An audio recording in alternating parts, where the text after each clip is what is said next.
ಭಾರತದ ಪ್ರಜಾಪ್ರಭುತ್ವ ಇತಿಹಾಸದಲ್ಲೇ ಅತಿ ವಿಚಿತ್ರ ಸನ್ನಿವೇಶ. ಚುನಾವಣೆಯಲ್ಲಿ ಸೋತರೂ ಸಿಎಂ ಸ್ಥಾನಕ್ಕೆ ರಾಜೀನಾಮೆ ಕೊಡಲ್ಲ. ಸಿಎಂ ಸ್ಥಾನಕ್ಕೆ ರಾಜೀನಾಮೆ ಕೊಡಲು ಮಮತಾ ಬ್ಯಾನರ್ಜಿ ನಿರಾಕರಿಸ್ತಾ ಇದ್ದಾರೆ. ಹೌದು, ಈಗ ಚುನಾವಣೆ ಸೋತಿದ್ದಾರೆ. ಪಶ್ಚಿಮ ಬಂಗಾಳದಲ್ಲಿ ಬಿಜೆಪಿ ಅಧಿಕಾರಕ್ಕೆ ಬಂದಿದೆ. ಈ ಸಂದರ್ಭದಲ್ಲಿ ಅವರು ರಾಜೀನಾಮೆ ಕೊಡಬೇಕಾಗುತ್ತೆ ಮುಖ್ಯಮಂತ್ರಿ ಸ್ಥಾನಕ್ಕೆ. ಬಟ್ ಚುನಾವಣೆಯಲ್ಲಿ ಸೋತ್ರೂ ಕೂಡ ನನ್ನ ಸಿಎಂ ಸ್ಥಾನಕ್ಕೆ ರಾಜೀನಾಮೆ ಕೊಡೋದಿಲ್ಲ ಅಂತ ಹೇಳಿ ಹಠ ಹಿಡಿದಿದ್ದಾರೆ ಮಮತಾ ಬ್ಯಾನರ್ಜಿ. ಏನ್ ಕಾರಣ? ನಾನು ಚುನಾವಣೆಯಲ್ಲಿ ಸೋತಿರೋದನ್ನ ಒಪ್ಪೋದಿಲ್ಲ ಅಂತ ಮಮತಾ ಬ್ಯಾನರ್ಜಿ ಅವರು ಹೇಳಿಕೆಯನ್ನ ಕೊಟ್ಟಿದ್ದಾರೆ. ಸಿಎಂ ರಾಜೀನಾಮೆ ನೀಡದಿದ್ರೆ ಸಾಂವಿಧಾನಿಕವಾಗಿ ಮುಂದೇನಾಗುತ್ತೆ? ಇದೀಗ ರಾಜ್ಯಪಾಲರ ಅಂಗಳಕ್ಕೆ ವರ್ಗಾವಣೆ ಆಗಲಿದೆ ಈ ಚೆಂಡು.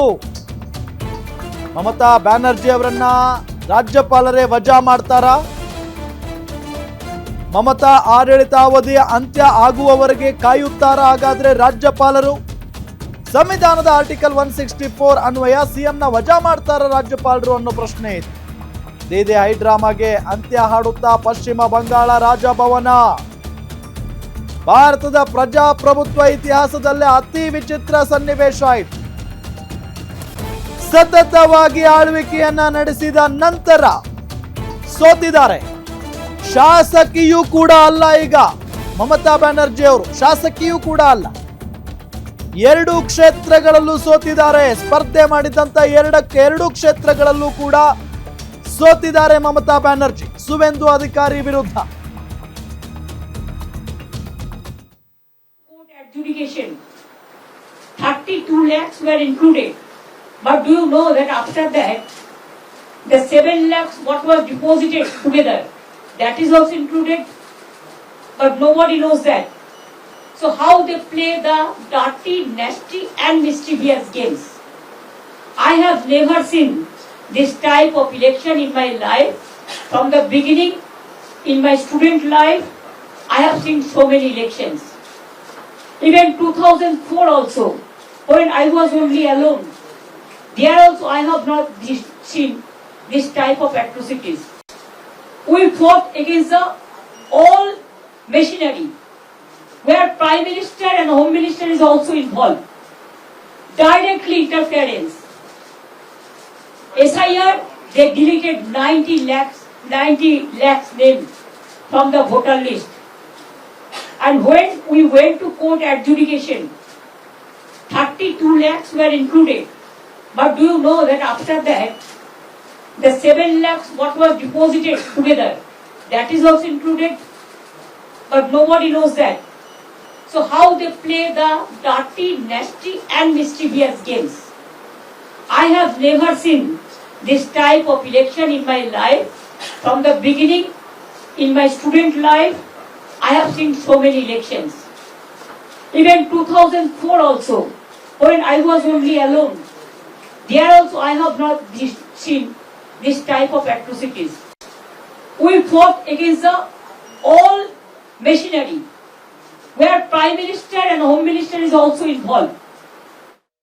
ಡೀಟೇಲ್ಸ್ ಕೊಡ್ತಾರೆ ನಮ್ಮ ಡಿಜಿಟಲ್ ಎಡಿಟರ್ ದಿಲೀಪ್ ನೇರ ಸಂಪರ್ಕದಲ್ಲಿದ್ದಾರೆ. ದಿಲೀಪ್, ಒಂದ್ ಕಡೆ ಈಗ ಸಿಎಂ ಸ್ಥಾನಕ್ಕೆ ಇವರು ರಾಜೀನಾಮೆ ಕೊಡಲ್ಲ ಅಂತಿದ್ದಾರೆ. ಏನ್ ಕಾರಣ? ಜೊತೆಗೆ ಅಕಸ್ಮಾತ್ ಆಗಿ ರಾಜೀನಾಮೆ ಕೊಡದೇ ಇದ್ರೆ ಮುಂದೇನಾಗಬಹುದು ಸಾಂವಿಧಾನಿಕವಾಗಿ? ಡೀಟೇಲ್ಸ್ ಕೊಡ್ತಾ ಹೋಗೋದಾದ್ರೆ ರಾಮ್, ಇದೊಂದು ರೀತಿಯಂಥ ವಿಚಿತ್ರ ಸನ್ನಿವೇಶ ಅಂತ ಹೇಳ್ಬೋದು. ಒಂದು ಭಾರತದ ಪ್ರಜಾಪ್ರಭುತ್ವ ವ್ಯವಸ್ಥೆ ಆರಂಭದಿಂದ ಇದುವರೆಗೂ ಅಂದರೆ ಪ್ರಜಾಪ್ರಭುತ್ವ ಇತಿಹಾಸದಲ್ಲೇ ಈ ರೀತಿಯ ಸನ್ನಿವೇಶ ಸೃಷ್ಟಿನೇ ಆಗಿರಲಿಲ್ಲ ಅಂತ ಹೇಳ್ಬೋದು. ಯಾಕೆಂದರೆ ಯಾವುದೇ ಒಂದು ರಾಜ್ಯದ ಮುಖ್ಯಮಂತ್ರಿ ಚುನಾವಣೆಯಲ್ಲಿ ಸೋತ ನಂತರ ತಾನು ಸಿಎಂ ಸ್ಥಾನಕ್ಕೆ ರಾಜೀನಾಮೆ ನೀಡೋದಿಲ್ಲ ಅಂತ ಹೇಳೋದು ನಿಜಕ್ಕೂ ಒಂದು ರೀತಿಯಾದಂಥ ಆಶ್ಚರ್ಯಕರ ಮತ್ತು ಒಂದು ರೀತಿಯ ವ್ಯಂಗ್ಯದ ಸನ್ನಿವೇಶ ಅಂತಲೇ ಹೇಳ್ಬೋದು. ಯಾಕೆಂದರೆ ತಾವು ಒಂದು ಜನಾಭಿಪ್ರಾಯವನ್ನು, ಜನರ ಒಂದು ಬೆಂಬಲವನ್ನು ಕಳ್ಕೊಂಡಿದ್ದೀವಿ ಅಂತ ಹೇಳ್ಬಿಟ್ಟು ನೈತಿಕ ಹೊಣೆ ಹೊತ್ತು ತಮ್ಮ ಏನೊಂದು ಟೆನ್ಯೂರ್ ಇರುತ್ತೆ, ತಮ್ಮ ಅವಧಿ ಏನಿರುತ್ತೆ ಅದಕ್ಕೆ ಒಂದು ಕೆಲವು ದಿನ ಮೊದಲೇನೆ ಸಹಜವಾಗಿ ರಾಜೀನಾಮೆ ಕೊಡ್ತಾರೆ. ಇವತ್ತು ತಾನೇ ನೆನೆ ಏನು ಎಲೆಕ್ಷನಲ್ಲಿ ಸೋತರು ತಮಿಳ್ನಾಡು ಸಿಎಂ ಸ್ಟಾಲಿನ್ ಅವರು ಇವತ್ತಾಗಲೇ ರಾಜೀನಾಮೆಯನ್ನು ಕೊಟ್ಟಿದ್ದಾರೆ. ಆದರೆ ಈ ಒಂದು ರೀತಿಯಾದ ರಾಜೀನಾಮೆ ಕೊಡೋದಕ್ಕೆ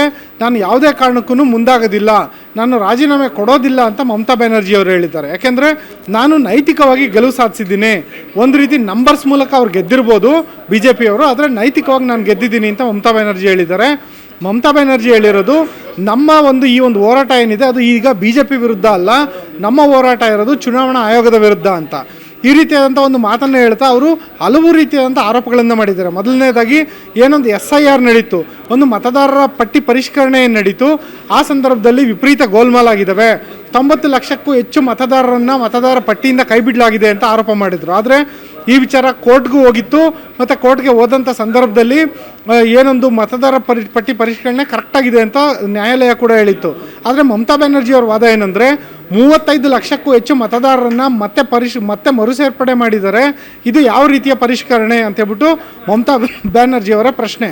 ಅದು ಒಂದಾದರೆ, ಮತ್ತೊಂದು, ನಾನು ವಿದ್ಯಾರ್ಥಿ ಜೀವನದಿಂದ ಹಿಡಿದು ಇವತ್ತಿನವರೆಗೂ ಈ ರೀತಿಯಾದಂಥ ಚುನಾವಣಾ ವ್ಯವಸ್ಥೆಯನ್ನು, ದರ್ಪವನ್ನು, ದೌರ್ಜನ್ಯವನ್ನು ಮತ್ತು ಹಿಂಸೆಯನ್ನು ನಾನು ನೋಡಿಲ್ಲ. ಅದರಲ್ಲೂ TMC ಕಾರ್ಯಕರ್ತರಿಗೆ ವಿಪರೀತ ಹಿಂಸೆ ಆಗಿದೆ. ಒಂದು ರೀತಿ ಮಹಿಳೆಯರಿಗೆ ರೇಪ್ ಮಾಡ್ತೀವಿ ಅಂತೇಳ್ಬಿಟ್ಟು ಬೆದರಿಕೆ ಒಡ್ಡಲಾಗಿದೆ. ಜೊತೆಗೆ ನಮ್ಮ ಕಾರ್ಯಕರ್ತರಿಗೆ ಪೋಲಿಂಗ್ ಬೂತ್ ಒಳಗಡೆ ಬಿಡ್ತಿಲ್ಲ, ಕೌಂಟಿಂಗ್ ಸೆಂಟ್ರ್ ಒಳಗಡೆ ಬಿಡಲಿಲ್ಲ, ಮತ್ತು ಗೂಂಡಾಗಳ ರೀತಿ ವರ್ತನೆ ಮಾಡಿದ್ರು, ಮತ್ತು ಗೂಂಡಾಗಳನ್ನು ಬಿಟ್ಟು ನಮಗೆ ಒಡಿಸಿದ್ದಾರೆ. ಆ ರೀತಿಯಾದಂಥ ಎಲ್ಲ ಆರೋಪಗಳನ್ನು ಮಮತಾ ಬ್ಯಾನರ್ಜಿ ಮಾಡಿದ್ರು. ಜೊತೆಗೆ ಕೌಂಟಿಂಗ್ ಸೆಂಟರ್ ಏನಿದೆ ಅದ್ರ ಒಳಗಡೆ ಹೋಗೋದಕ್ಕೂ ಕೂಡ ನನಗೆ ಬಿಡಲಿಲ್ಲ ಅಂತೇಳ್ಬಿಟ್ಟು ಮಮತಾ ಬ್ಯಾನರ್ಜಿ ಆರೋಪ ಮಾಡಿದ್ರು. ತಮ್ಮನ್ನು ತಳ್ಳಲಾಯಿತು, ತಮಗೆ ಥಳಿಸಲಾಯಿತು ಅಂತ ಕೂಡ ಹೇಳಿದ್ದಾರೆ. ಇವೆಲ್ಲ ಒಂದು ಕಡೆ ಆದರೆ ಒಂದೇನೆಂದರೆ, ಇಲ್ಲಿ ರಾಜ್ಯಪಾಲ ರವಿ ಏನಿದ್ದಾರೆ ಅವರ ಅಂಗಳದಲ್ಲಿ ಈಗ ಚೆಂಡಿದೆ ಅಂತ ಹೇಳ್ಬೋದು, ಪಶ್ಚಿಮ ಬಂಗಾಳ ರಾಜ್ಯಪಾಲರ ಅಂಗಳದಲ್ಲಿ. ಯಾಕೆಂದರೆ ಪಶ್ಚಿಮ ಬಂಗಾಳದ ರಾಜ್ಯಪಾಲರು ಸಂವಿಧಾನಿಕವಾಗಿ ತಮಗೆ ಸಿಕ್ಕಿರುವಂಥ ಅಧಿಕಾರವನ್ನು ಬಳಸಿಕೊಂಡು CM ಅಂದರೆ ಯಾರು ಜನರ ಒಂದು ಬೆಂಬಲವನ್ನು ಕಳ್ಕೊಂಡಿರ್ತಾರೆ, ತಮ್ಮ ಅವಧಿಯನ್ನು ಪೂರ್ಣಗೊಂಡಿದ್ದರೂ ರಾಜೀನಾಮೆ ಕೊಟ್ಟಿರಲ್ಲ, ಆ CM ಅವ್ರನ್ನ ಉಚ್ಚಾಟನೆ ಮಾಡೋವಂಥ ಅಧಿಕಾರ ಇದೀಗ ರಾಜ್ಯಪಾಲರ ಅಂಗಳಕ್ಕೆ ಹೋಗುತ್ತೆ. ಹಾಗಾಗಿ ಸಾಂವಿಧಾನಿಕವಾಗಿ ಯಾವುದೇ ರೀತಿಯ ಬಿಕ್ಕಟ್ಟು ಎದುರಾಗದಂತೆ ರಾಜ್ಯದಲ್ಲಿ ಒಂದು ಸಾಂವಿಧಾನಿಕ ಸಂಸ್ಥೆಗಳು ಸೂಕ್ತ ರೀತಿಯಲ್ಲಿ ನಡ್ಕೊಂಡು ಹೋಗೋಂಗೆ ನೋಡ್ಕೊಳ್ಳೋಂಥ ಜವಾಬ್ದಾರಿ ರಾಜ್ಯಪಾಲರ ಕೈಯಲ್ಲಿರುತ್ತೆ.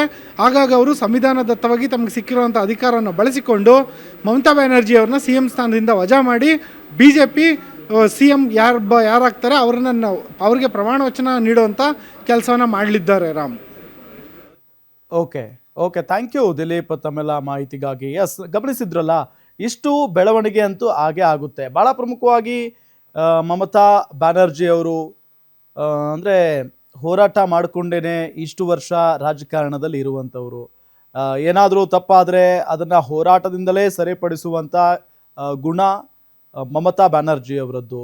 ಸೊ ಈ ಸಂದರ್ಭದಲ್ಲೂ ಕೂಡ ಏನು ಕೆಲವೊಂದಿಷ್ಟು ಆರೋಪಗಳನ್ನು ಅವರು ಮಾಡ್ತಾ ಇದ್ದಾರಲ್ಲ, ಸೊ ಇದರ ನಂತರ ಈಗ ಏನಾಗುತ್ತೆ ಅನ್ನೋದು ಒಂದು.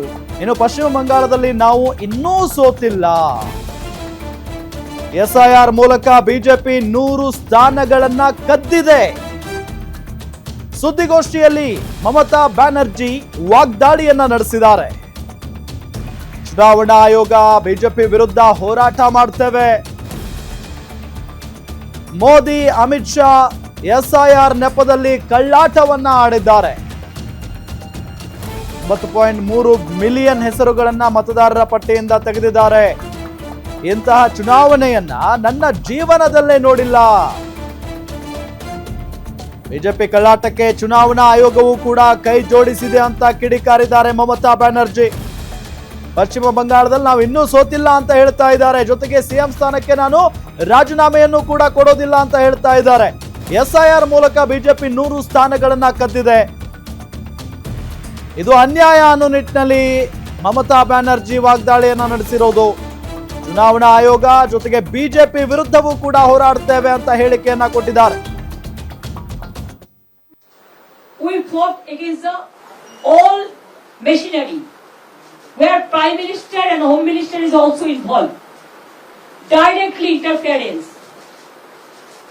SIR, they deleted 90 lakhs names from the voter list. And when we went to court adjudication, 32 lakhs were included.